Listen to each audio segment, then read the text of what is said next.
Hello world, I am Curtis Simpson, and this is Jective Typography News number 33. Today is Sunday, February 1st, and per usual, we have a lot of typography news to go over, but this is a particularly packed week. I feel like the quality of the content we're going to be talking about today is excellent. I'll just go ahead and give you a preview. I did have my meeting with Lucas Sharp last Tuesday. Went pretty good. I'm not going to play that interview today, but I am going to talk about it in the context of YouTube display. So a little bit more information came out about YouTube display. I have my exclusive information that I got from Lucas Sharp himself. So going to talk about that. It's going to be the first thing. But there's some smaller industry news as well. Smaller stories, not smaller foundries necessarily, but about type. A new foundry launched.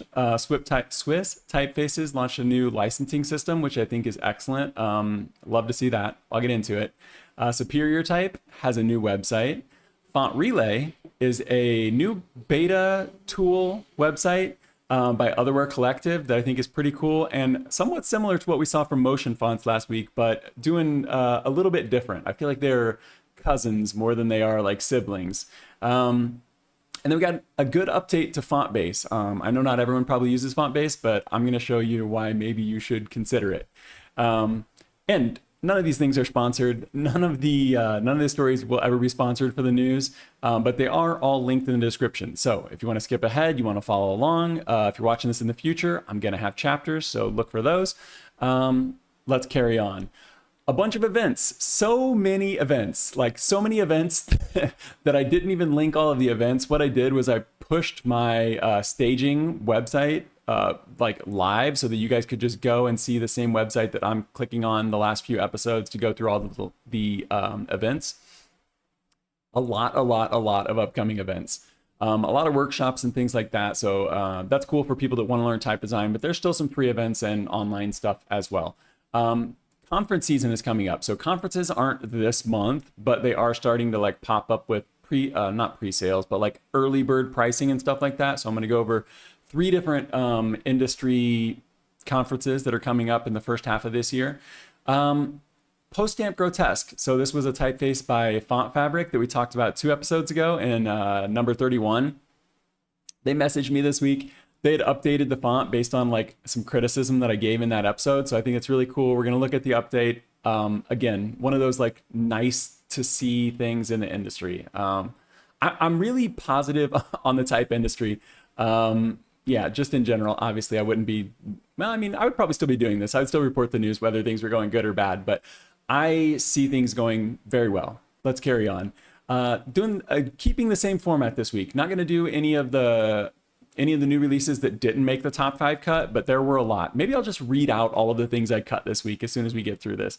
But I have top 5 this week. They're not going to be numbered or anything. It's just if you're in the top 5, you're in the top 5. Coming from the type founders, TypeTogether, Typeverything, Formagari, hopefully I'm saying that right, and then Silverstag Type Foundry. Lastly, I have an article to send you off with at the end of the show by Elizabeth Goodspeed. She's always got intellectual commentary on the design space, not necessarily always on typography or ever on typography, but graphic design, the branding, just the general design landscape. And I feel like it is relevant to the viewers of this program.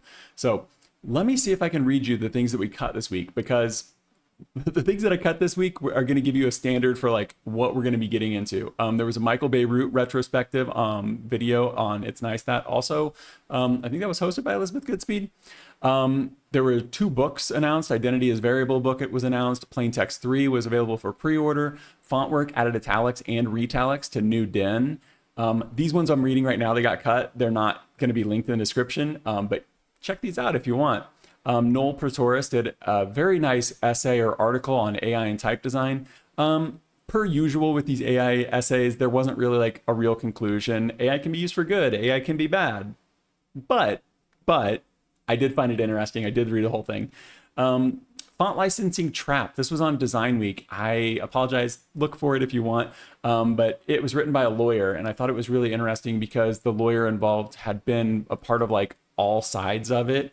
From users being, being fined or threatened, I guess, being the person like sending out the letters saying like, hey, you owe us money, just being on all sides of it. So I thought that was an interesting perspective. There was a government reported by the BBC that stopped using Helvetica. That was interesting. Type Network put out their second report for font selection. Roll Call was released by Brandon Nickerson. Go check that out. It's free. It didn't make the top 5 because it's a display typeface. Sled was released by Linda Hint. Pretty interesting. That one's on Future Fonts. And then Prima was released by Kiev Type Foundry. Okay, yeah. So those cut ones, not in the description. I apologize, but now they are on your radar if they were not before. Let's get into the first story, and it is from SharpType. As I open this, let me go ahead and note that I did have this interview on Tuesday, and I learned a lot of things. One is that I should invest in. I can't walk and chew bubblegum right now. Let me see if I can get these websites going here. Let me focus. 2 seconds. I apologize. Okay. I forgot to open a window on this side, so that's why they're opening on my other monitors. So I had my interview with Lucas Sharp this week, and the first thing that I realized immediately was that like I should have just paid for Zoom Pro. So my next interview, I'm gonna have Zoom Pro so that I don't get cut off at 40 minutes because we could have kept talking for sure. But yeah. Rookie mistake, it's fine, I'll get better. But it was an interesting conversation, and he did give me some insights into this. Just before I move on, I also have an interview, or I have a phone call, not necessarily an interview, but I have a phone call, Zoom meeting this week on Tuesday with the president of Font Bros, Josh Myers. So I'm looking forward to that too. You'll hear more about that in the next typography news. But for now, let's get into YouTube Display by SharpType. And I'm going to turn off my face so we don't block anything. Okay, so YouTube Display, we talked about this just a tiny bit last week. I'm gonna do the slow scroll on this while I talk. We talked about this just a little bit last week, but there wasn't really much about it online. There was a Creative Boom article that got released, and then it was gone before Typography News came out. Before the weekend, it got taken down. I was like, I don't know why this got taken down, but it did exist. Creative Block put up a very, very similar article this week, and then it was taken down. And let me go ahead and show you while we're in the middle of this slow scroll. Shoot, I didn't bookmark it. Okay, let's just carry on. Creative Block actually put up an article this week as well. But then they put a note at the top. They replaced the article with like the history of the YouTube logo. And they put up an note at the top that said, YouTube asked them to remove the article because there was an internal copyright issue. Let me get this right because I don't want to say something wrong. If you look right here, previously this was an article about the new typeface, and it had all of the stuff that I'm showing you from this website right here from SharpType. It had all of this stuff on there, and it was talking about the case study, and it was interviewing the lead design on this. But this is what got added, and they replaced it with the history of the YouTube logo. Still a cool, it's still an interesting article for sure. But it says, YouTube has asked publications to remove coverage of its new marketing identity due to an internal copyright issue. We hope to reinstate the story as soon as possible. I have no idea what this could be. And it's pretty interesting considering, I mean, it's interesting just in general that this happened, but it's interesting because SharpType still has their stuff up.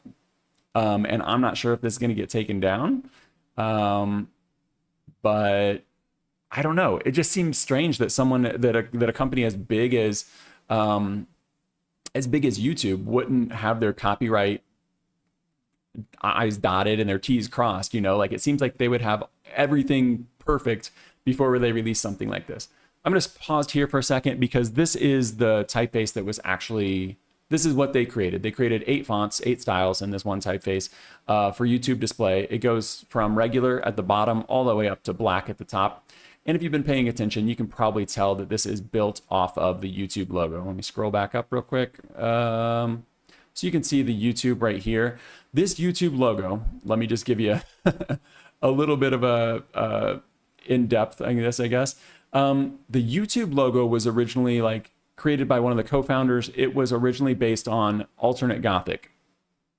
A few years ago, that was maybe like 9 years ago. I think it was like 2017. That was replaced with like an internal, like a YouTube version of it while they were creating YouTube Sans. Do they have it on here? Here, I have the actual Google one. Let me go ahead and scroll through this one as fast as possible because we have so much to talk about today. This article is really interesting too. I apologize that it didn't link this, but this is on design.google library. It says YouTube Sans font for the URL up there. But if you Google YouTube Sans case study, I'm sure this will come up. So they were creating a new typeface and they were creating YouTube Sans at the time. And they were actually going to replace the YouTube logo itself. That there is like the, this is 2015. So that would have been like the modified version of alternate Gothic. They were creating YouTube Sans. Let's see if these things load up. But this is what happened. It was like way too much of a change. So they couldn't use it for the logo. Sorry, I'm drinking Red Bull between sentences here. So since they couldn't do that, they created YouTube logo. So YouTube logo was, you know, pretty similar to what they already had, but they just made it more theirs. Let's see if we can get to it. Maybe I already passed it. I don't know why everything's loading so slow on here, but yeah, I don't see it on here. Anyway, that's how they got to the YouTube logo that they have now, right here. 2017. So this is like their YouTube logo. That's what the font is called, YouTube logo. That is what they started with for the base of YouTube display. And if you saw the little animation up here, they kind of pinched some of the parts a little, pinched some of the connections to the stem a little bit. Maybe we'll get to see it here. Yeah, right here. See, they kind of pinch those up a little bit. The X height goes up a little bit right there. And you can see they put this out in a ton of languages. And that was one of the things that I talked to Lucas about was like, how do you even approach a project like this? Luckily, they had just, they'd recently worked on Sharp Earth. So Sharp Earth is like, I don't know, like Sharp Type's version of like Noto Sans or something, you know, like it's the typeface that's going to be in all these different languages. We've seen this in a few different, from a few different foundries and international companies and stuff like that. But since he had already done that, they felt confident and experienced enough to be able to do this for YouTube. Now, last week I talked about like, about how this would be seen by, you know, billions of people being on YouTube and stuff. It's not actually on YouTube. This is basically created as a way to send people to YouTube, as it was explained to me by Lucas Sharp. It's used as like in advertisements and stuff like that. So this is going to be the thing that shows up. Like they'll have some, he said they'd have some bumpers and things like that on YouTube. So probably something like this. You know, you can see they're using it right here for these headlines, but it's more so like things that would be in advertisements in other places. Like I'm sure during the Super Bowl, next week, we'll see this font used to advertise YouTube. You'll see it on billboards. You'll see it on posters. You'll see it, you know, in, I don't know, maybe they'll put it on the side of the street like they've got it here.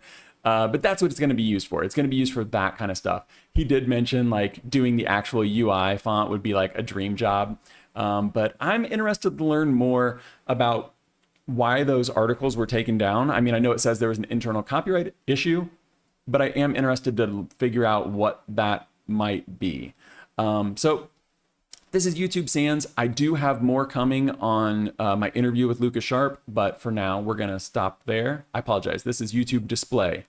YouTube Sans already existed. That was the one we saw up there at the top that didn't work for the logo. So this is YouTube Display. It looks great. Of course, coming out of Sharp Type, you know, they always put out very, very nice work and a lot of hands on this, but you know, they've got YouTube Display for basically every market that YouTube's going to be in terms of languages and scripts and stuff like that. So there it is. It looks pretty cool. More on that, more to come. Still a developing story, but it was a really nice conversation, and I look forward to sharing more of that with you guys. Next up, so we have some smaller stories here in terms of the time we're going to be sitting here talking about them. But About Type is a new type foundry launched by Krista. Hopefully I'm saying this right. I think that it's Krista Radoeva. dang it. I wrote down notes on how to say this. Let me see. Krista Radueve. Radueva. Krista Radueva. I apologize. This name right here. She launched this new type foundry. It's about type, and it launches with four typefaces. And unlike a lot of type foundries that launch, these are fully developed typefaces. You can see that she's got beige mono and beige standard there. If you go to that one, let's go to some of these other ones. Taylor, Reishi, Spirits. Spirits is pretty cool. It had a lot going on in it. Well, I mean, yeah, that's still a lot. It's like 16 different styles. But these specimens and stuff, they look great. Pretty simple in terms of like testing out the fonts and things like that. But some of these animations and images look very nice. So this is a nice launch for Krista and About Type. A little bit of background. She worked for Fontsmith for 5 years. Actually, here's her website right here. You can see she designed she was on the team that designed the iconic Duolingo typeface. Love it or hate it. She was a part of that team, and it's a pretty big project, so I'm sure she got some great experience out of that. Got the little owl ear on the G. I always thought that was neat. So, About Type, new type foundry, linked in the description. We will hopefully see more about that throughout the year. Swiss Typefaces. Let me pull these up. We're gonna do the rules from last year and last week, and wait till the pages load before I start talking. This way the chapters will be nice for the people watching in the future. Swiss Typefaces sent out this email saying that they have a brand new licensing system, and then they posted these silly like I don't know, tweets or whatever it was. But the important thing here that I wanted to look at right here is this: structuring licenses around usage becomes overly complex, requiring clients to choose between an overwhelming amount of options. I complain about this almost every single week. Therefore, we decided to simply not base our licensing on usage at all. Every usage is covered by default. This is amazing. We see a lot of fonts that come, like when we go to future fonts and stuff like that, we'll see fonts that include all three of the big ones, being websites, so desktop, web, and apps. You can see all the check marks right here. This is everything that's coming in their license. One license that covers it all. I think this is amazing. Packaging, merchandising, logos, like just really like buy it and don't ever worry about it at all. I love this. That's one of the, I think licensing is one of the most stressful things on here. My show is on. This is your show? That's pretty exciting. Unless you're talking about something else. So Swiss Typefaces is, here's the catalog. Let's go ahead and look at one of the fonts so I can show you how easy this is. Buy this one. So you can see it's just literally you pick the one. We're just gonna do the whole family because that's what we always do. I don't know if I can make this bigger. Yeah, I got it a little bit bigger there. And that's it. Like you just pick that. You can either pick it for a person or a company. So if you're a company, you'd have to pick your company size. But no matter how big your company is, matter if you're just one person, every single license that we just looked at is included in this. So the price is the price, and then like everything is just included. I love that. I think that that's a great move in the direction of like, I don't know, and it's a great move for users, where a lot of foundries are trying to nickel and dime you. Swiss Typefaces here is doing the exact opposite. I'm gonna let this one load before I start talking. This is Superior Type. Superior Type just updated their website. And they also dropped like 4 new fonts when they updated this. Oh, it looks like 5 now. 1, 2, 3, 4, 5. Yeah. Huh. Maybe a couple of these go together. Typograph looks like it goes together condensed. Well, 3 typographs go together. Anyway, yeah, so it looks like 4 new typefaces. 3 of these are all one family. But this is their new website. I think it's super clean. You can filter, you know, sans serif, unit, Latin, Cyrillic. That's all cool. But Superior Type vastly upgraded their trials. I love to see this, and I like to point out when people are doing good things for the users. So you can click whichever ones you want. You can do them all at once. These are, let me check my notes. These are full fonts. These are full fonts, including variables, and web fonts. So this is actually kind of insane. prior to this update, you needed to email them and like request a trial license, like I have to do with my review licenses for the show. But now you can just go on here, download every font, and it gives you the full thing, web fonts, variable fonts. You can test it all. I did it this week. It's very easy to do. Yeah, so Superior Type, nice upgrade to the website, but an incredible upgrade to the trials. So go check that out. Link is in the description. Yeah, Czech Republic based independent type foundry. Very cool to see. Two more small stories before we get into some events. The first one here is very similar to what we saw last week from Motion Fonts. And it is this right here. I'm going to have to open up, 1 second. I'm going to have to open up to get a font to drop in here so we can test this out. I think I put one in here. There we go. Okay, so I'm going to drop Postamp Grotesk in here because this is a typeface we're going to be looking at today. This is pretty similar to the concept we looked at last week with Motion Fonts. But this one is called Font Relay. It's coming from Otherwhere Collective. Let me go ahead and zoom in on this a little bit. And you can see the UI might be just a little bit more polished. It looks like, you know, like you're inside of a design app. But you have a little bit less customization. So you can do pretty much everything you need to do in terms of like animating this. Let me go ahead and play it so you can see what it's going to do. It's just going to animate your variable fonts based on the axes, and then you can control your different axes, control your timing, change the easing, stuff like that. But this one is specifically made for presentations. I know people call them pitch decks now. I don't know why or when that started, but so this is for pitch decks. But I see you, No Name. But this is it's pretty similar to what we saw last week, but it's specifically made for one use case. So that's why I said I think these are more like cousins than they are siblings. Hello Variable World. That's pretty funny. I didn't type that. That's the default. But yeah, you can change, like you can even change some of the alts and stuff on here. So we could change these all to narrow. So we don't have those like that mixed set. See, now you can see they're actually doing the variable of the O and the R, the B, stuff like that, making those wider. Anyway, this is really cool. It's specifically made for like to pop into like a PowerPoint or a pitch deck or something like that. And the reason that they created this was so that you could use your actual brand fonts without having to worry about embedding them into a PowerPoint, because that can get messy. You know, you have to pay for specific license, and then you have to be smart enough to be able to like package it and take it on your, you know, take it to the present where you're going to give your presentation and things like that. This just makes it like super easy for someone to do if they know how to drop a font in here and then set up your colors and, you know, whatever you want to do. But it's pretty cool, and it's interesting to see these things coming out. I'm not sure if they are a result of like the vibe coding that's going on, or why we're seeing so many more of these. I know type designers have always been pretty nerdy with their code and creating custom tools and stuff, so maybe it's completely unrelated. Let me check some comments. I'm gonna turn on my face cam real quick. MB, welcome. I hope this is the show that you're talking about that is on.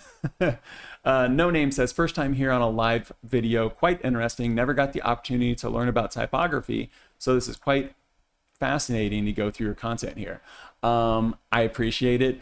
This isn't, I mean, I suppose you can definitely learn some stuff from this, but I made like a conscious decision to not do any tutorials or education or stuff like that. I just am trying to be like a typography journalist and do typography news. Other people will be much better at actually educating you, but if you do appreciate the typography news and like seeing recent typography content, great place to be. I do book reviews, but I'm pretty slow at getting them out, unfortunately. Let's go ahead and switch back. MB, I'm glad to hear it. Okay, let me see. Okay, the last thing we have here is for FontBase. And like I said, I'm gonna move through this one quick because I'm not sure how many people are super interested in this, but FontBase is what I use right here to manage my fonts. You can make little collections and stuff like that. Like this is what I do for each week. I make a new collection. So then this way I know, like if I open up my if I open up my project for like Typography News number 24, I can just go over here, turn all of them on at once, turn them off when the episode's done, and then I just don't need to worry about it. But I haven't found something better. Obviously, I'm on PC, as you can see from the UI, but this does work on PC, Mac, Linux. Yeah, it's just an app image on Linux for anybody who cares about that. But it's great software. It's free. There's a paid version. You don't have to pay for it.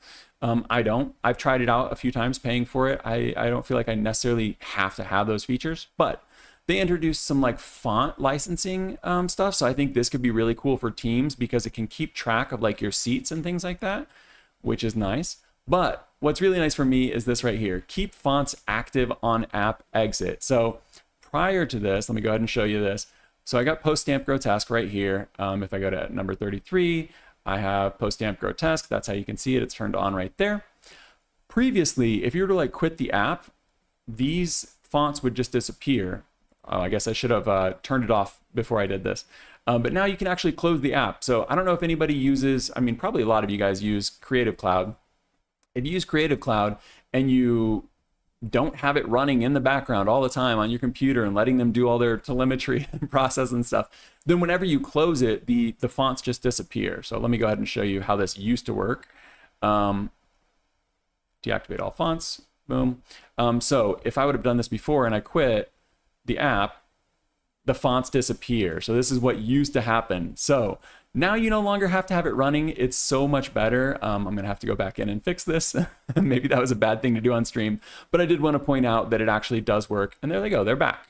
So I really do think that FontBase is the best option for these font management systems and stuff like that. You can turn them on, turn them off. Super simple. And I have been very impressed with it for the last, I don't know, year, maybe 2 years. But that is the last one of those stories. Let me go ahead and close some of these tabs. So many tabs. Let me go ahead and put my face back on because we're just talking about events here. Let me close some of these tabs and we'll get into some events. I wanted to be done with all of these little stories by 5 o'clock. I'm not sure what time it is where you guys are. No Name says, I got to you by your book review, actually, Thinking with Type. Oh, excellent. Nice to hear. Yeah, I'm working on a book review. Oh, I don't have it within arm's grasp right now. I'm doing the Oh No book review right now, working on that. And it's pretty cool. It's a good book. So stick around for that, I guess, if you want to learn a bit about how Oh No Type does their type designs. But yeah, there's a lot of good typography books out there. That's probably the best place to learn in terms of trying to actually learn typography. So upcoming events, this is linked in the description as well. Please don't be too judgmental about this. This is like a beta website right now. This is supposed to be my staging website, and then it's not actually supposed to be public yet, but there are so many events. I didn't want to have to link all of these. So Typography News, that's us right now. That one is green because it's free. As I scroll through, you will see a lot of these are white. They're paid for. They're bigger events. They're bigger workshops and stuff like that. So as fast as I can.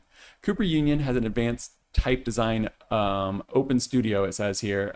That's because Cooper Union does classes and workshops. So this is Peter Van Blockland, great type designer, online via Zoom, starts this week, starts February, goes all the way through April. Zeta Fonts is doing their own font making workshop, Sense and Sensibility, taught by Cosimo Lorenzo Pancini. Hopefully I'm saying that kind of right. That one's being put on by the Boring Workshops. It is also online, but it's paid. Crash Course in Type Design from Type Electives. That one's paid too. Going to be online via Zoom. That one's a little bit shorter, so just 1 month on that one. Script Lettering Style Book by Ken Barber. Ken Barber is works at House Industries. He wrote a book that I have as well. Maybe I can grab it. 1 second. Oh. Giant stack of books here. He wrote, let me double check. Yeah, he wrote this book right here. Get it on camera. Lettering manual. So if you can't attend the workshop and you want something a little bit cheaper, grab this one. I think that'll give you a good start. Now I've got a stack of books sitting on the desk. Let's see, what's next? Type Electives has another one here. This is experimental letter forms, lessons from graffiti, writing, sign painting, and type. This is by Kel Trofton. Talked about him many times. James Plattner talked about him a couple of times on here. It's just a 1 month event or 1 month workshop course via Zoom. We're getting through these. Letterform Archive, they have an in-person event in San Francisco on Thursday. And then Type Electives has a contemporary book design course coming up. And Letterform Archive has a collection tour that's going to be in Hindi, specifically Hindi. So if you're from India or you speak Hindi and you want to go see it, you can go there and get that presentation. Letterform Archives also has their Type West in-person graduation coming up on Saturday. This one's going to be in San Francisco as well. It's free to go. You can go see the new graduates and stuff like that. If you're in Warsaw, Poland, I don't know if I should be reading all of these. I don't know. We're going to have to come up with a better solution for this, because I feel like we're going to end up doing like a whole episode of just events. So next week, I'm going to have this figured out. But yeah, Design Talks 2 in Warsaw, Poland, Polish graphic design. And then that brings us to next week. Okay, so let me just point out 3 big events that are coming up. Fontstand Con, Canva Create, and Paris Type. Did I get Canva? There it is. So how's my face? It's in the way? No. Okay, so sorry, I'm getting distracted by chat a little bit. Fontstand is having their annual conference in Berlin, Germany. Tickets are on sale. It's in April 10th and 11th. So if you're in Germany or you want to travel, there you go. Type Paris, similarly, and going to be in Paris. It's just a 1-day event, but they do have like workshops and stuff like that. I know they have like they've got like a 6-week course. So like Type Paris is like, it's like a type design course, and it's also like a conference. So now 26, maybe that's the name of the conference. Yeah, my face is in the way. We're gonna have to turn off the face. I always make this mistake. So they've got early bird pricing right now. That's the reason I'm bringing it up. I don't know how many people are going to be interested in these things, but it's in May. They've got early bird pricing right now. So, you could save like 50 euros, I guess. And then online free event, or you can go to LA and see this in person, but Canva Create is coming up. I know probably a lot of people are scoffing at Canva right now, but I do think that this is a major player in the industry. So even if you don't use Canva, it's still interesting to see what they're doing, what they got going on, and things like that, because likely you'll be dealing with clients who use Canva, or maybe you do use Canva and you want to see the updates and stuff. I use Affinity, as you can see here, which is by Canva. So I'm going to be watching to see what they're talking about. Maybe they'll give us some Affinity updates. That would be excellent. Okay, we are finally going to get to some fonts here.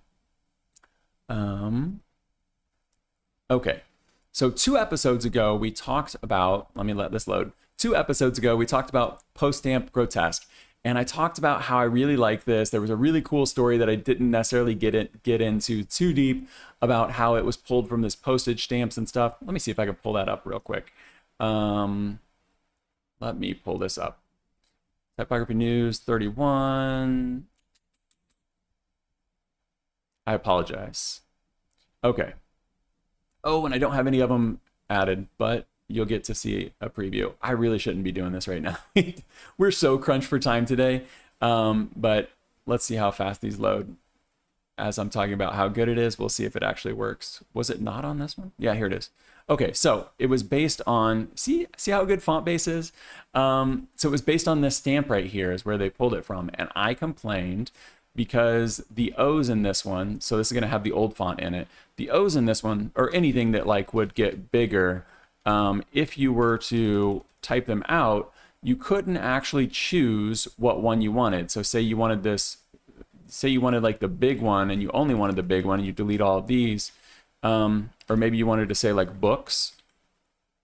There was no way to like decide if you wanted a big one or a small one. They would just kind of like do this weird thing. So they saw the episode, reached out to me on Instagram, and they listened to the feedback. They sent me this long message right here. Basically, I want to point out a couple of things. One, they started out with this typeface was crafted with a lot of love. Let me turn on my face cam because I feel like this is going to be more authentic if I'm on the screen. I 100% understand that every one of these typefaces that I review is not easy to make, and it's much easier for me to sit on here and critique and review a typeface than it is to create a typeface. I understand that. So when I read this, it makes me empathize with them quite a bit more.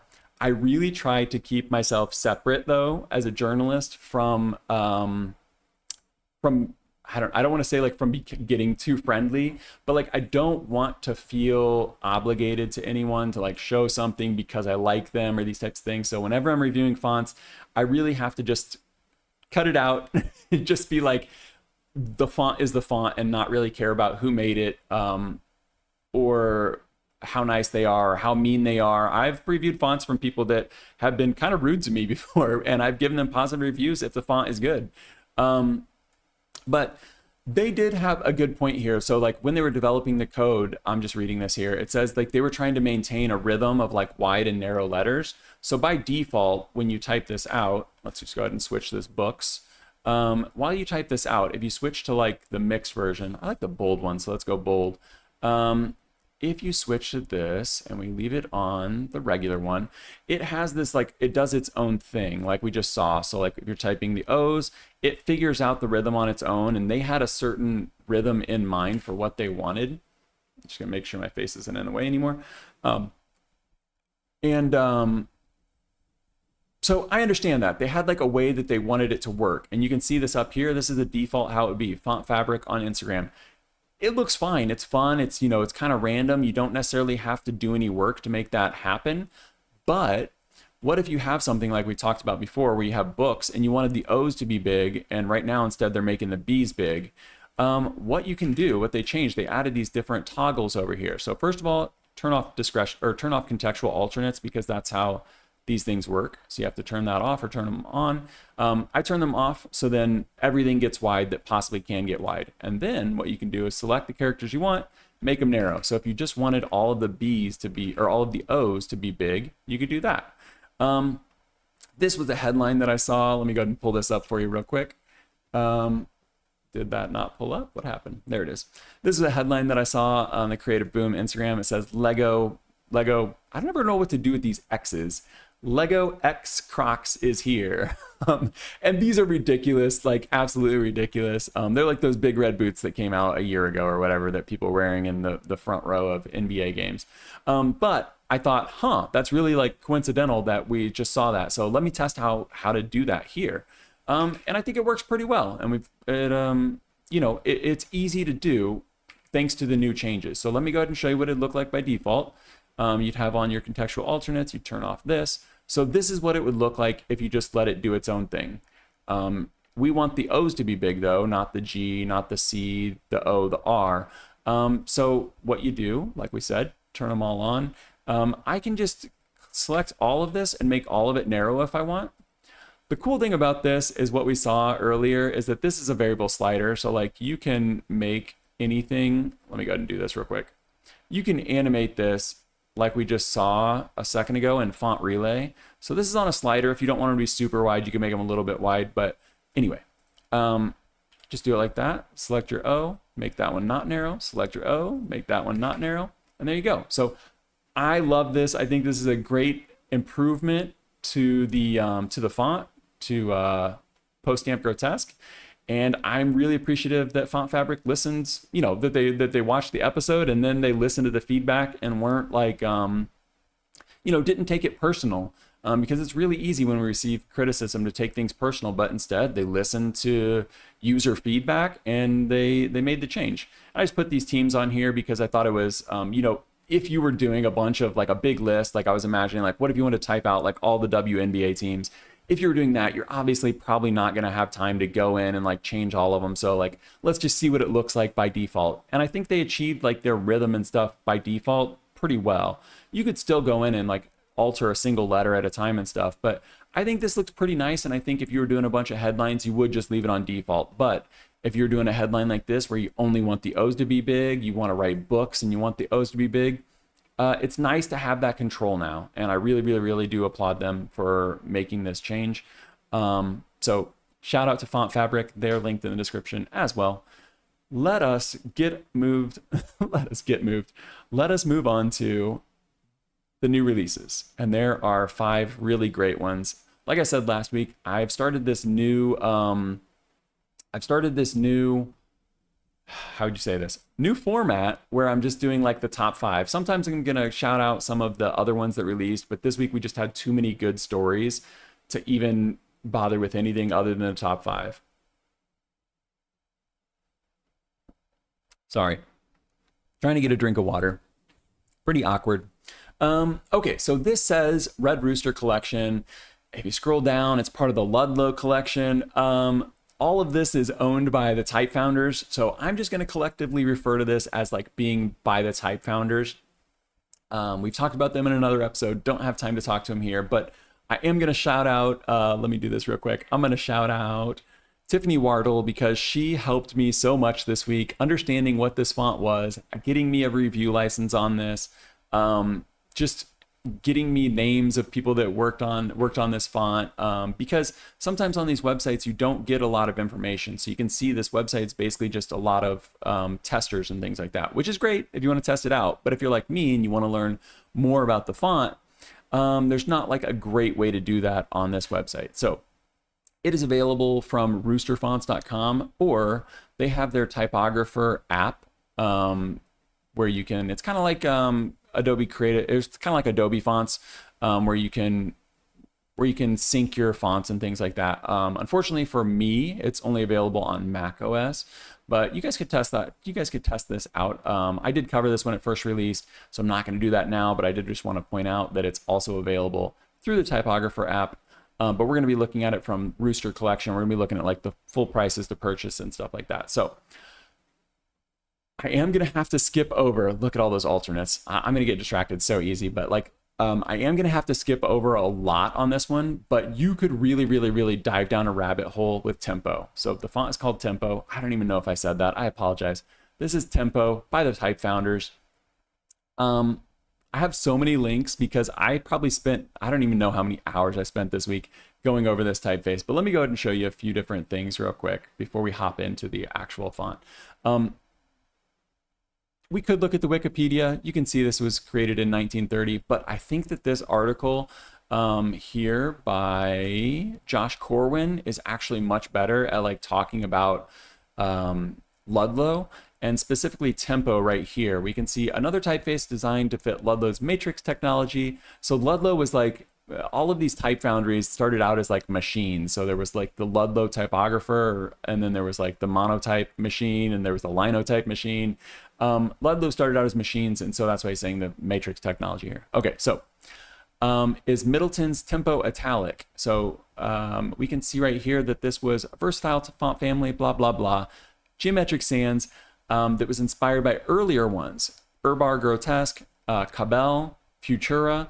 But this thing I want to point out, and this is why we're looking at this, unlike these other typefaces, Tempo was paired with a set of true italics, not obliques or sloped Romans. They featured calligraphic semi-script forms, alternate swash capitals, and at the time that he wrote this, it says only a select few Tempo typefaces are currently available in digital form, and these do not include the gorgeous italics.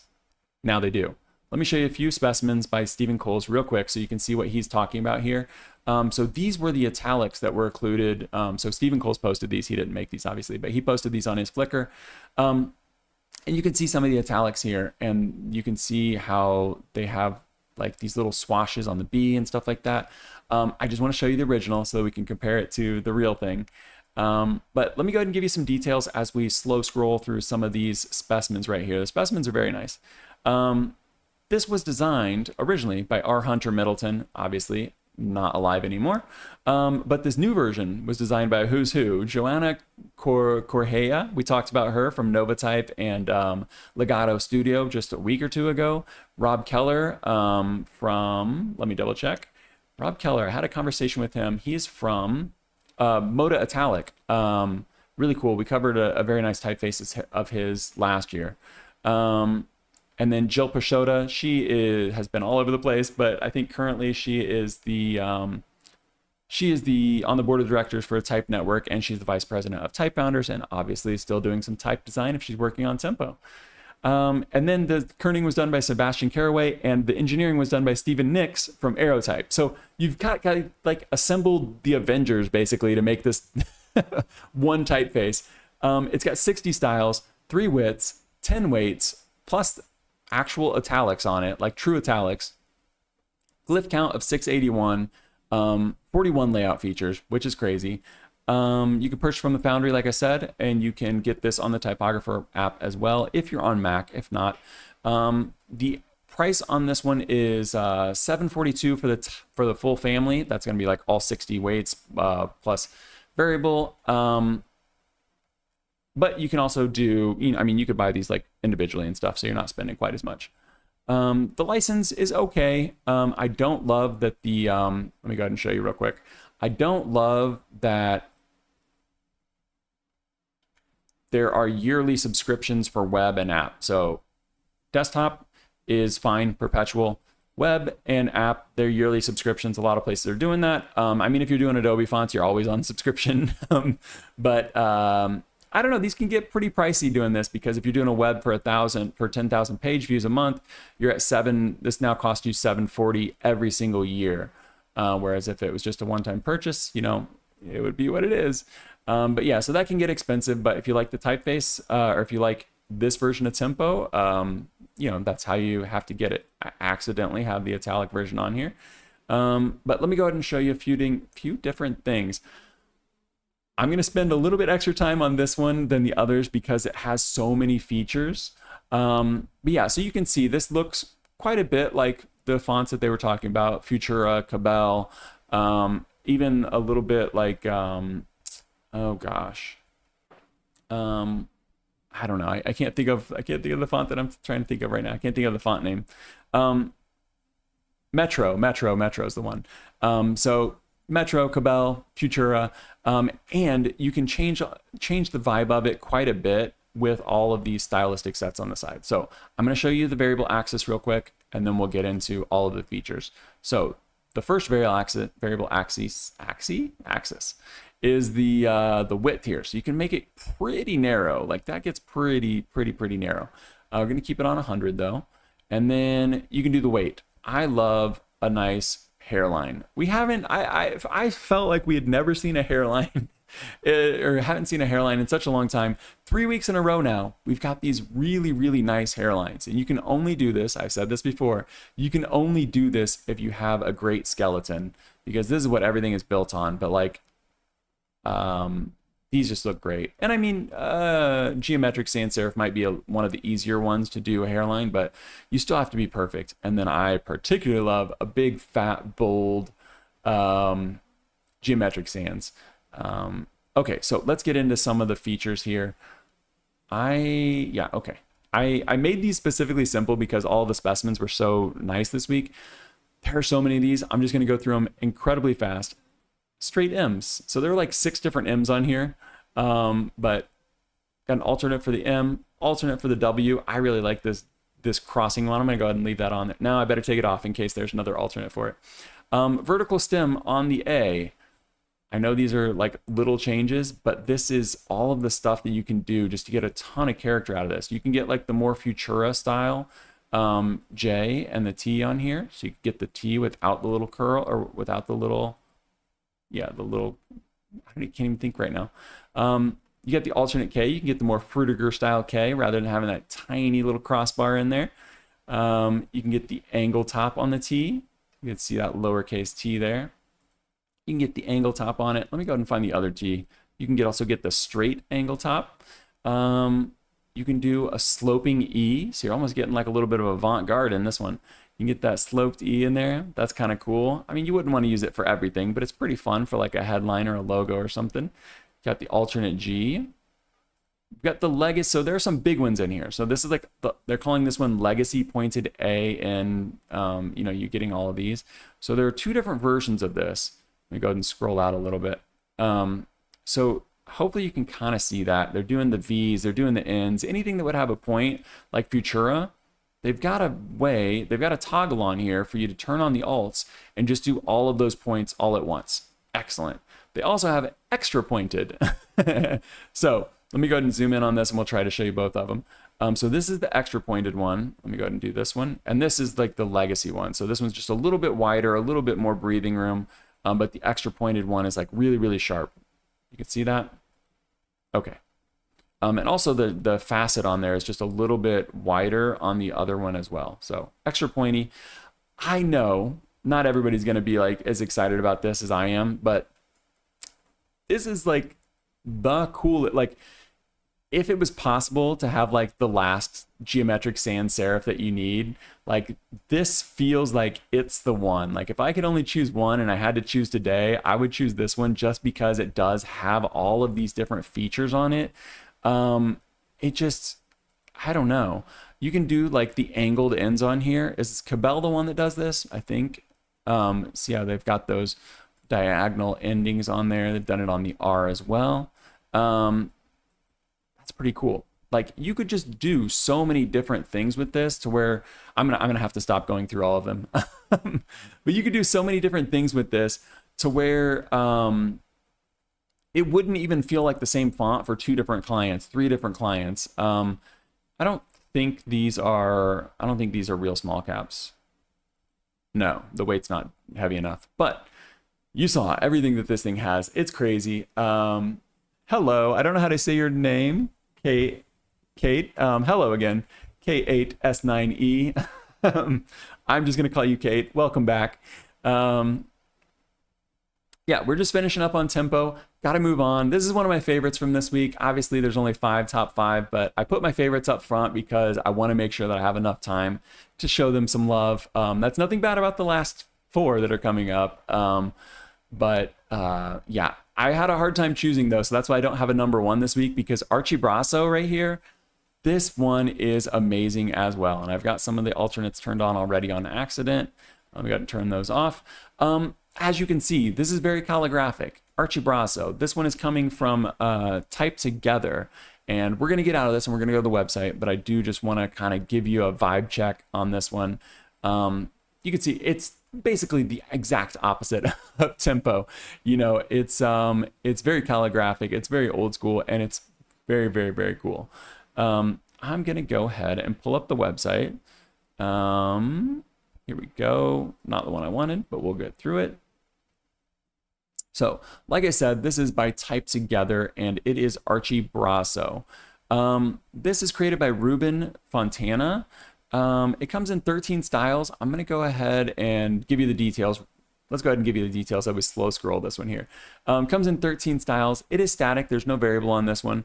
What's going on here? Okay, there we go. There's the styles right there. It does come in variable. I must only have the static version, but you can see there's variable right here. Right? Yeah, that's it. Yeah, so there is variable on this. I just wrote it wrong in my notes. 1,130 glyphs on this one. This is a huge font family, or a huge font file. Obviously, it's not going to take up a lot of space in your computer or anything, but you're going to have a lot to play around with, which I think is really, really cool.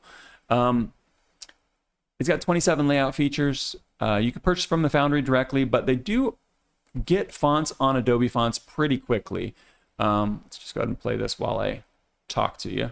They do usually get fonts on Adobe Fonts pretty quickly, so if you're a little bit hesitant, obviously you can get the trial font. The trial comes in the full version. Go ahead and download that now. But if you wanted to wait to like actually use this for client work or something, or for your own projects, they do get fonts on Adobe Fonts pretty quickly. I don't know if this is going to be on there or not, but just so you know. Okay, so what's interesting about this one? This one is, let me look at my notes. The Archibrazo logo, here it is. I'm just gonna pop up on a bunch of these at once. Okay, so when I was researching this, Ruben Fontana, he created this logo right here, which was part of a typeface called Andralis font, and it looks pretty familiar, right? This was the logo for the Archibrazo cultural space created by Juan Andralis. Yeah, no name. I think it looks pretty cool too. But this is their logo, so it looks very familiar. I was like, okay, so he did the lettering for this logo. That's cool. Then I found out that on in 2001, this is actually expanded into like a full typeface. I think we can see the specimen here. So this was a full typeface created for Bauer Type in 2001, and you can see it looks pretty similar. Fast forward 25 years, we've got the new release, and there's no mention of this. So I find that curious. Maybe there's specifically no mention of it, so they don't run into any like IP, intellectual property problems or anything. But you can also see that this has been brought into current times. The fact that it's variable alone takes this out of 2001, but it's also been expanded. Let's see, the original has, do they have it on there? I apologize. The original has just regular bold italic and bold italic, so it was pretty limited. You know, it had the 4 basic styles that you would want back then in 2001, but now we're sitting on 13, and I know that number is like odd, and I'm gonna get to why. Because you typically don't have an odd number if you have italics and Romans, right? Okay, so we've got a little bit of the history. I know this is another rabbit hole that we could go down forever, so I know that I did go over this super quick. The bullet points, though, it's created by Ruben Fontana. He also created that logo for Archibrazo and the typeface called Andralis in 2001. Today, this week, they released through TypeTogether this new upgraded version of it called Archibrazo. They probably wouldn't say that it is an upgrade of it because I don't think you can necessarily take this font anymore since it's owned by Bauer Type, but I'm not sure. Okay, let's look at this and I will show you why I think this is so cool. First of all, so I just have the static version of it, but it goes all the way from light to extra bold, and then you have italics for each one of those. So true italics on this, light italic, regular, or no, light italic. Can I get it to go? There we go. Light italic. You can see true italics. Very nice. But beyond extra bold, you have rotunda. And this is why there are 13 styles, because you've got 6 different weights with matching italics. That's going to be 12 styles. But then you have this one here on its own with no italic, rotunda, which is absolutely huge. Let me go ahead and change the case on this to all caps, and you can see how this would probably be used. I think you would probably use this like that and like all caps. I mean, you could do the lowercase too, but I think it looks really nice in all caps like that. Let's go back and we'll see which one looks better. Yeah, I think all caps looks better. Anyway, so let's just go ahead and scroll through this a little bit. And then I'm going to show you some of the details, but you could see like how nice this is. They've got some bracketing on the inside, but then wedge serifs on the outside. Pretty interesting. And then even the wedge serifs, they have these like diagonal facets on there where you've got these sort of blunted tips to make it just a little bit more friendly, a little bit more like stone carving. Oh, the K is disconnected. I didn't even notice that. But yeah, I don't know. This is one of those fonts where like you're used to seeing Neo-Grotesk, Geometric Sans, Neo-Grotesk, Geometric, like sometimes you'll see like a nice serif or something, but this is one of those calligraphic ones that you're like, man, the amount of craft and detail that went into this, and the fact that this is already like a 25-year-old font. I mean, this is the fact that they're making it again as Archibrazo, first of all, points to the fact that this is a typeface that people want. It's been used, and they should by now know how to make this the best version of it possible. Love to see that. But let me go through some of these features real quick. First of all, arrows. If you're doing a cultural center like this was originally designed for, you'd want some wayfinding and stuff like that. Pretty nice. Ornaments. I thought this was fun. So these are sometimes called fleurons. I think some of these match the typeface better than others. Like these leaves down here match pretty good. I think this little clover down here matches pretty good. These ones here, I feel like these are too sharp, too perfect to like match the brush strokes of this. But you don't have to use them. So it doesn't, you know, it's one of those things you get. So it doesn't really, it's not a big deal. You can use them, you can not use them. The ones that I think match do look pretty nice. Let's go ahead and take this down to like a reasonable size. There we go. The The next thing that I think is pretty cool on this is that they have Roman numerals. I actually prepared a spot already. So the Super Bowl is coming up next week. They're always using Roman numerals. I looked up when the first Super Bowl was, 1967. So you could type it just like this, and that's what a lot of people do. They just type it out in all caps, and that's what you got. But Archibrazo has specific Roman numerals. And all of this is in Spanish because it's designed by an Argentinian designer. So when you look over here, you're seeing like flechas y geometría and ornamentos and numerales. But you'll understand what it is. It's turning it into Roman numerals. And look at that. I mean, you don't have to do this, but I think that's a pretty cool vibe. It really creates that line going across it without like just throwing a slab serif on there that just connects the whole thing. You know, everybody's written these as a kid, you know, like you write your Roman numerals and then you draw the line through the whole top, through the whole bottom. I feel like this is a little bit more crafted, a little bit nicer. You almost get those lines going through it, but it still feels like the same typeface. It still feels very calligraphic. But I think the regular one looks nice too. It's nice to have that option. Let me see. And this one does have, I wanted to make sure that I pointed this one out. This one does have actual small caps and they look excellent. Like, look at that. They maintain the right weight. So let me go ahead and turn it off for, let's go turn it off for like the first four. They maintain like the correct weight and proportions and things like that, like a good small cap does. You could easily put these wherever you want. But look at this. They actually have a small cap. Let me go ahead and make these all small caps. We're really going to mess this up. They have a small cap ampersand, which I love. I don't know if I've ever seen that before. Like typically I just have to shrink down the ampersand. Maybe that's common and I've just never actually noticed it. But like the small cap ampersand on there is really fun. Let me go ahead and switch this again so we can get a good look at it. It's not, you know, the same. They did have to alter it, but I think that's almost even better because then, you know, you're getting like something that's really a small cap rather than just shrinking it down. But I don't know. This is one of those fonts that I could sit and play with and talk about forever.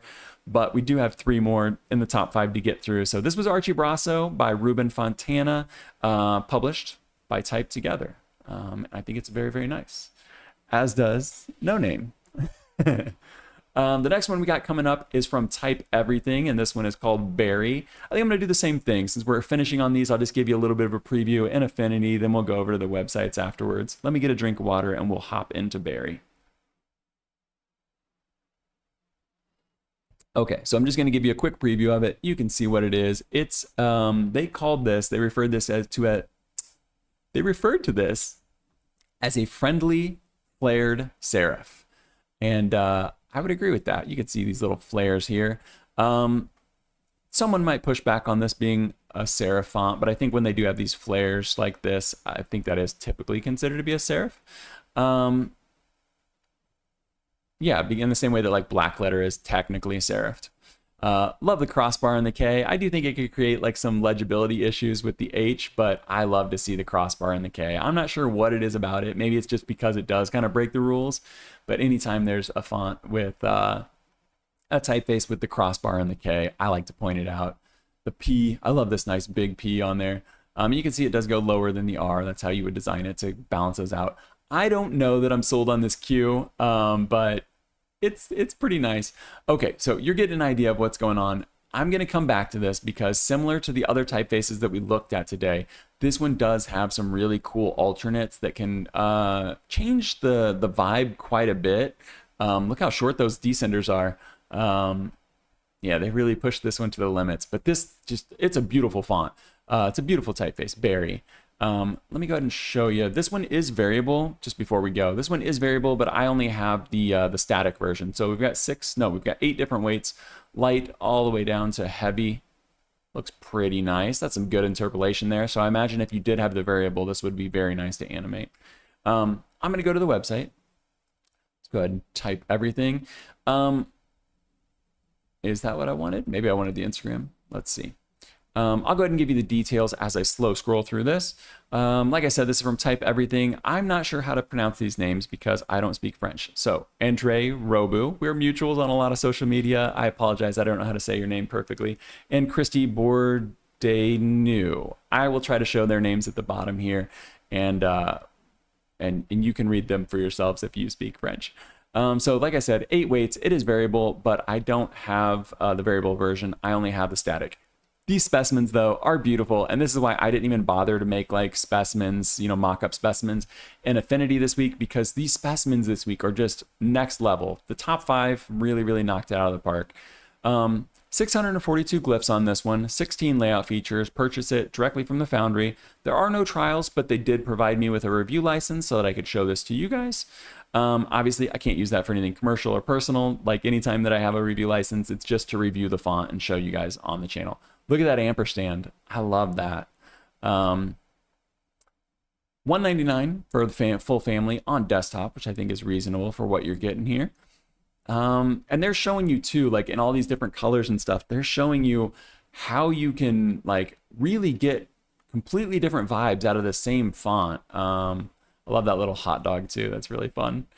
Yeah, you could change this so much. It doesn't seem like it would be a versatile font, but it turns out to be incredibly versatile just by them showing you these specimens. And that's why specimens are so important for foundries to showcase, because I don't know, even the most creative people, like when you see something, I don't know, sometimes it's hard to get like to wrap your head around like what it might be able to be. So I really appreciate them putting the effort into these specimens. I think they look excellent, even if they're simple. There's no extra illustrations or anything. It's just all fonts, all type, but it looks great. And let's go ahead and hop into Affinity again. Yeah, No Name. I think, yeah, it does really give off like the fruit vibe, which is great because the font name is Berry. So I feel like, yeah, especially these bright oranges, you get the purple in there. Yeah, it really does give off really nice vibes. Feels very fresh, feels very friendly, like they want, the friendly flared serif. Okay, let me go ahead and show you a few of the features that this one has. It doesn't have quite as many as the others, but it does have some very nice ones. First of all, I love these numbers. I like this little notch. This is like a historical thing that I talked about when I did the review of Anatomy of Type by Stephen Coles. There was a typeface in there that had this little notch in the one, and he was mentioning that's like a historical thing that doesn't really happen too much anymore. I mentioned I would love to see that more, and they've actually notched out the 1 right there and the 4 right here. Let me see if that matches the T. I didn't even think about that. No, it doesn't match the T. Okay, but anyway, I love the basic lining numbers, but the old style ones are excellent as well. I sometimes get frustrated with lining or with old style numbers because sometimes they just pop up too high and too low.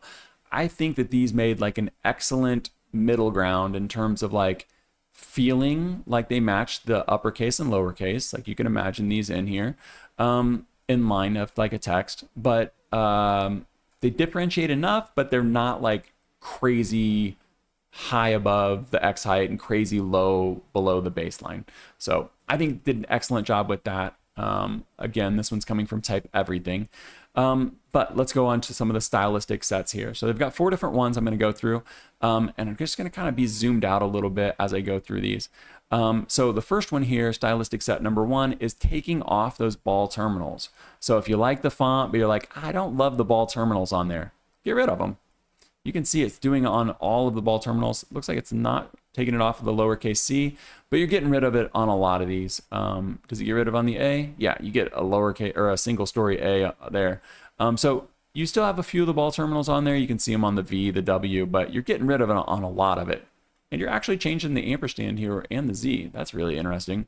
I might like to see that Z like only change the Z, so you could have all of those ball terminals on there and then only change the Z. That's nice. Oops. Okay, let me go ahead and set this back because we got 3 more of these to get through. The next one here doesn't quite change quite as much, but it adds these little these pointed tails to the G and it gives you a curl tail on the Y. So there we go. Before the Y was more triangular, this Y is more rounded, matches the U and the V a little more. I like that Y a lot. I wish that the Y and the G would match though. So like I wish that this bottom of the Y here carried through onto the G instead of having that point, but that's just personal preference. Obviously there's like 3 or 4 different G's on here you could choose from. The next one is this one, the 3-story G. Some people say this is a 2-story G, but if this is a 2-story G, then how is this also a 2-story A? That's my question. 1, 2, 3. This is a 3-story G, and it's got the little ear on it, and then they've got an alternate one here that has a smaller ear. So you could have like the default like little bit of like a river going down with this G here, but you could shrink down that ear on it with the 4th set. I don't think that 4th set does anything else to it. Let me double check. No, that one's just for the G. So really fun. I mean, the first set obviously changes it the most. It gets rid of those ball terminals on there, and that really changes the vibe a lot. I could see doing one for headlines and then maybe get rid of the ball terminals for if you wanted to do a little bit of body copy. I don't think you could do a ton with this one. It's still a display typeface in my opinion. But maybe you could do the opposite. I'm not sure which one's better for readability. But very nice typeface coming out of Typeverything. Yeah, $199 for the full typeface family. Don't love the license, but you have to check it out for yourself. I am gonna stop I'm not going to stop commenting on the licenses, but I do want to learn more about them before I get too in depth with them these days. So I do think that they achieve their goal of being a friendly flared serif, and I like the alternates. And the price is very decent at $199. Maxisud, this one's coming from Formagari. This is the first time that I've covered this Foundry, so I'm not 100% sure how to say the name, but you're probably already figuring out what this was inspired by. Futura Maxi. So Futura Maxi was a photo lettering version of Futura that had a really tall X height, as you can see here. Short ascenders on the B, the D, the F, H.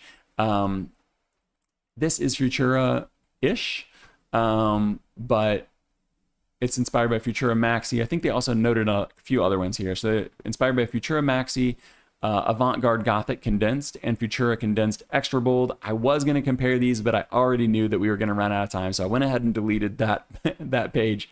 But let me go ahead and open up the website. This one doesn't have quite as many specimens, but I still think it's worth going ahead and showing these while I give you the details.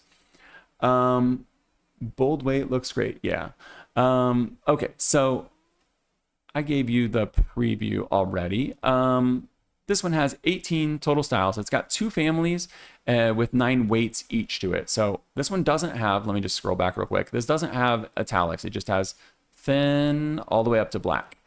I'm keeping the other family a secret for just 1 second because it does have 2 families with 9 weights each. If you wanted to get each family by itself, I think it's $340 for the full family. There's no discount, $680.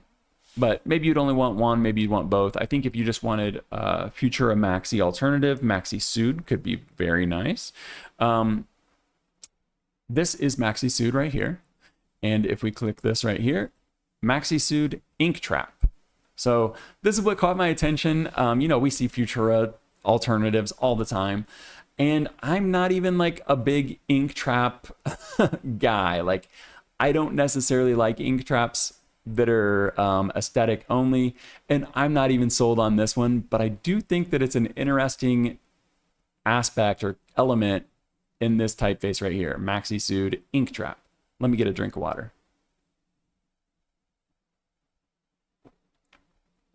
So, I am mostly going to be talking about this from the perspective of a Futura Maxi alternative, and let me go ahead and show you why that is.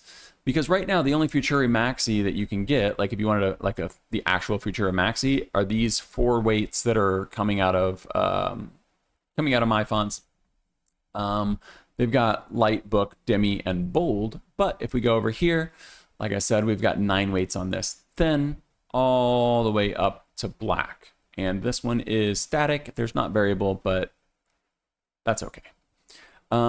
So as we look through this one doesn't have quite as many alternates as the others that we've looked at today, but I do think that it's an excellent condensed, tall X height geometric sans serif.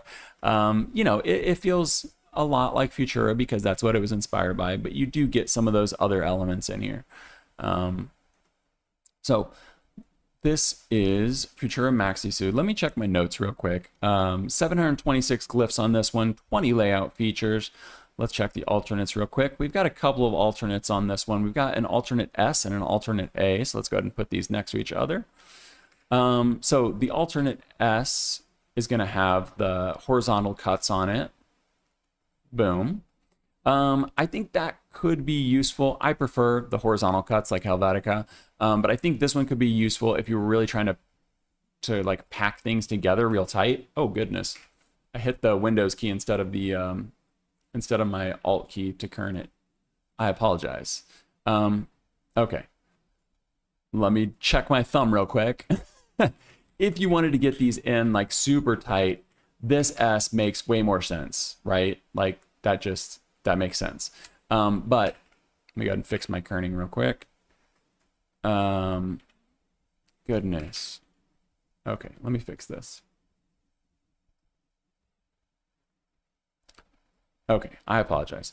So if you want to do that, that's what you could do. Let's go ahead and look at it right here. So you've got it right there. That one does actually match the capital. So if for some reason you also wanted to match the capital S, that one does it a little bit better, but I think in most situations, this one here looks nicer. It's probably going to read nicer. It's got a little bit more, it feels more cohesive in terms of like the flow of the text because that alternate is a little bit thin in my opinion. But like I said, if you were trying to like kern something real tight, like you often do with these old school like photo typesetting fonts, yeah, cut off the edges and it's going to look nice. Got an alternate A here as well. It's going to give you the two-story A, which is very nice. But yeah, there's not a lot to say about this. It's a Futura Maxi, in 2026. And your other option, if you wanted like a real Futura Maxi, I'm sure there's some others that are inspired by this, but probably not quite this direct.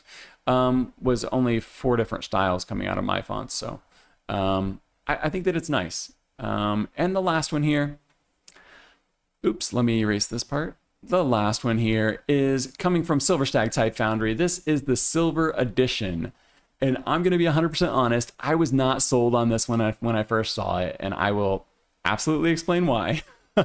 Let me get a drink of water, and I will explain why I wasn't sold on this initially.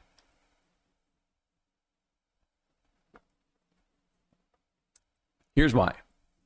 It has too many pixels. If this is going to be a pixel font, it has way too many pixels. Way too many pixels. Let me go ahead and show you Yoshiro. We talked about Yoshiro last year. This is one of my favorite. This was in the top 10 for all fonts.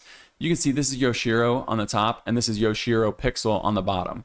This is what a pixel font would look like. You'd have like 12 pixels to work with. Maybe you'd have like 24 when pixel fonts were starting to get, or like when the DPI of a monitor was starting to get better. You would never have a pixel font with this many pixels. You think the pixels, No Name says the pixels are distracting.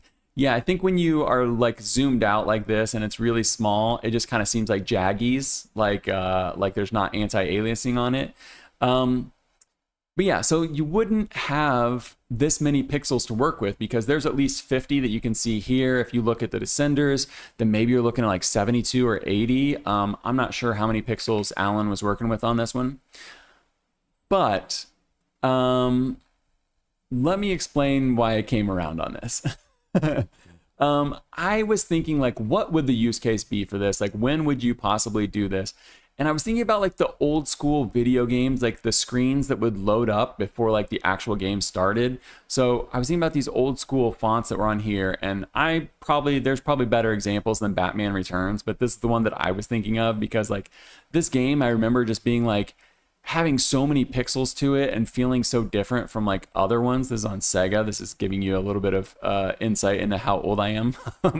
But you can see that this has a lot of pixels on it. And my guess here is that this wasn't actually a font. My guess is that this was probably like pixel lettering, like they created this out of pixels and would have all these pixels, but then the bottom part here would be like a real font with like 12 pixels to work with. So you can see they're trying to match each other. If you look at the T and related right here to match the T up there, like they feel like they're trying to like mimic that a little bit, but you wouldn't have this many pixels to work with. So if you think about it like that, you start to think like, okay, so how, like right now we have way too much on the screen. You wouldn't use this much. But let's go ahead and look at his specimens on Silverstag. And you guys can let me know if you're coming around on this one or not.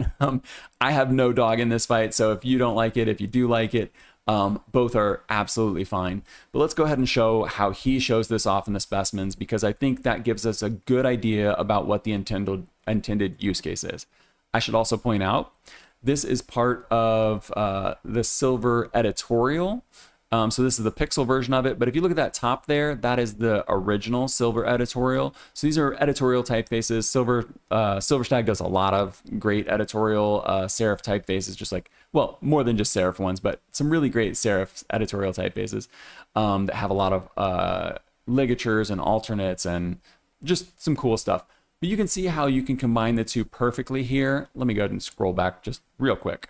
And that's because if I do this green overlay, this is the original, and you can see they pretty much match up perfect. Now, if you were considering this to be like an actual font that would have been used then back when pixel fonts existed, I still think that it doesn't necessarily work, because by the time you'd have this many pixels on the screen, you would have switched to PostScript and you'd have variable or vector fonts, and you wouldn't do this. But if you're thinking of it as like pixel lettering, like we saw in Batman Returns, and you're looking at something like this where it's just 1986 written on there, you could imagine this being done like pixel by pixel. And then you start to think like, okay, maybe I could see this as like editorial headlines and stuff using this. And I think that's the right mental model for this font. So pixel thin, pixel regular, pixel black. And it also comes with pixel regular, which is this, or no, not pixel regular, I apologize. It comes with the Silver Editorial regular weight, which is this one here where it says Lux. So you can imagine this being like a magazine spread with like the pixel version, and then you combine it with just like a regular sans serif like he's doing there at the bottom. But you could combine the two or not. But I could definitely see a magazine or some kind of publication using this pixel version for big headlines. Here's the problem you could run into though. See how big the pixels look on this one compared to this one? If you're choosing how big your pixels are, I think you can't mix like two different sizes like this. So if you're going to do headlines in a magazine, you'd have to be very careful with your brand guidelines and be like, okay, we put them in the magazine at like 144 pixels always, or 144 points always, rather than having like 600 point mixed with like 144. Okay, so I'm just going to finish clicking through these. You can see the regular one there. I see the comment. I think that this looks, I don't love the overlapping one here, but I think that some of these look very nice as editorial headlines and things like that. And I don't know that I've ever seen this done before. And that's the main thing that I think is interesting about this. I don't know if Alan Silverstag, I don't know if Alan intended this to be used or not used as like an actual font, didn't intend this to like mimic like pixel fonts. But based on these specimens, it makes me feel like he didn't ever intend this to be, you know, like Yoshiro, like we saw down here, where like that's a real pixel font, you know, like that would match what would be available in a pixel font. I don't know that he ever intended to do that. I could have asked him, but I try not to get too, like I said, I try not to get too, I try not to get too involved. I like to stay a little bit separate. But let's go ahead and throw this in some body copy, because Kate here is saying, Kate is saying that they would like to see it in body copy. It says, I missed quite a few comments here. Let me go ahead and turn my face cam on. I'll turn on the little face cam. Sorry guys, I missed the comments. I was getting too in depth. We only got a few minutes left here, so luckily this is the last one, but let me answer some comments. No Name says it's like from the fonts and games in the 90s. Yeah, I think that it does kind of fit that vibe for like the big like splash screens and stuff like that. It feels like pixel lettering, like I said. Like I'm not even sure if that's a phrase or like a term or not. Yeah, and then K8 says like it's more like texture. Yeah, it really does feel more like texture, almost like a woven. Am I blocking anything? Okay, it's almost like a woven fabric or something. You can imagine, if you ever seen like a blanket that has like a serif typeface on it, like that's kind of how it feels. So I could see you using it for something like that as well. I think the two main things that I would need to do with this, one, keep it big so that it doesn't feel like a fake pixel font, like it's intended to be made big, because that's the only way it would have all these pixels. And then the other thing would be like make sure my sizes are always matching, or at least multiples of each other, because if your pixel density is this, if that's like 1 pixel, you need to make sure your pixels are always kind of the same size. Let me throw this in body copy because K8 is saying they want to see what this looks like in body copy. Let's go ahead and make this be our little headline up here. Let's go throw this on the grid, kind of. Let's see. Let's give like a pretty generous column here. Set this in 60. It's going to have to be the last thing we do for sure. Pixel, nope. Silver. There we go. So let me just show you real quick before I go through this. I apologize. Let me show you super fast before we, oh my goodness. Before we do this test, this does have 4 different styles, like I said. So it's got Pixel Black, which we're looking at right now, Pixel Regular, and Pixel Thin. I think Pixel Black looks kind of the nicest because it's, I don't know, I just like those chunky fonts. But Regular matches regular Pixel perfectly. So this is going to come with like some italics and stuff like that in the future. Have to check out the website. But I think you get free updates and things like that. So that's really cool. Let's go ahead and put some filler text in here. Filler text. Are we looking at the Pixel version? That is Pixel Black. Let's set it in Pixel Regular. Let's shrink this down a little bit. 45. I got some pretty wide spacing on there. Let's go ahead and put this on 50. Oh gosh. Let's set this on the baseline. Okay, so I know that the spacing is too wide. I know that it's too wide. Or I mean too high. The leading is too high. But that's what it looks like. I think you do lose the pixels. So if you were gonna run this small, I think you just go with the regular instead because it's gonna look a little cleaner. But Easter egg, this was the font that I used at the very top when we were looking at the Lego thing. So if you do like the vibe, but you don't like the pixels, a bold new partnership, the Creative Boom headline here, that's in Silverstag's, the Silver Editorial right there, just not in the pixel version. So very nice font, very interesting. I'm not saying, how should I say this?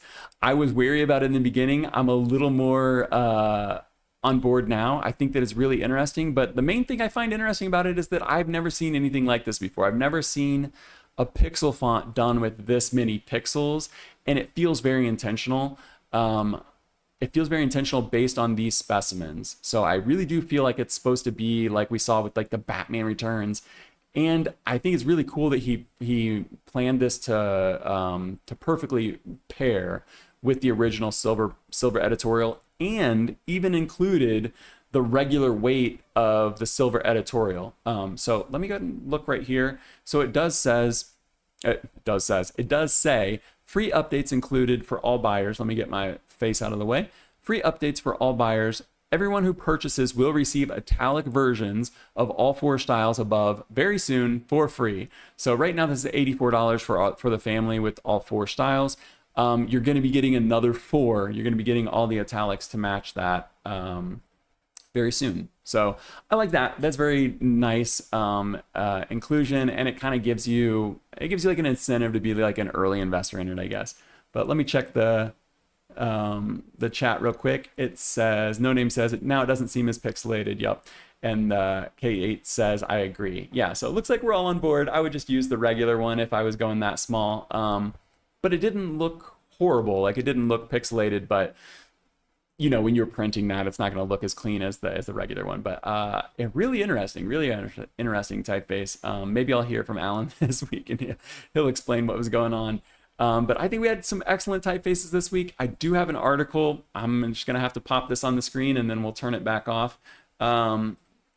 Let me see. I have an article here from Elizabeth. I know my face is right in the middle. I'll move it. I'll move it in 1 second. I've got an article from Elizabeth Goodspeed. I didn't link it.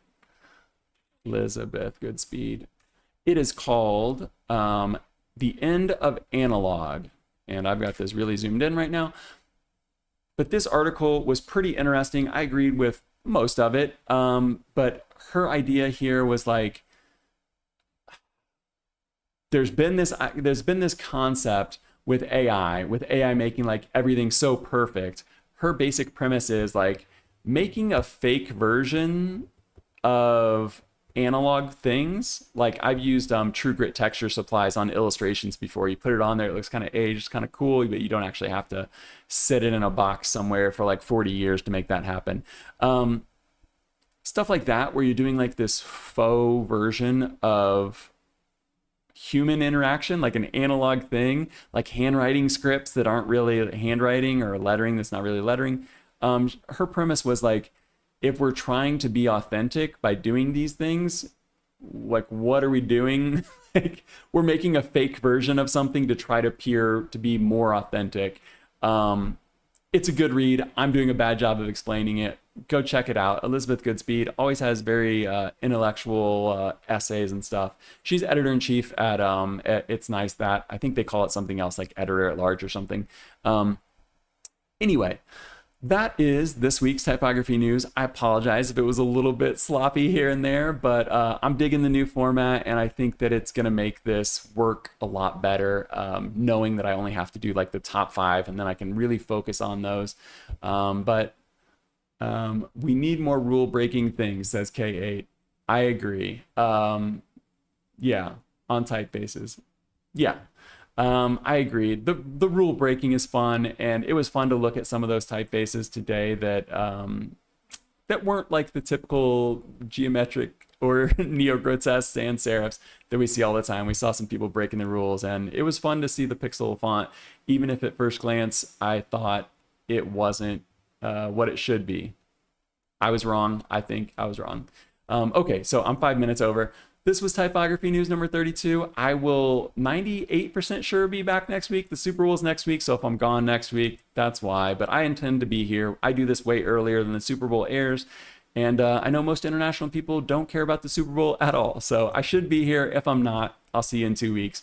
But I'm Curtis Simpson, and I'll see you next week. Bye.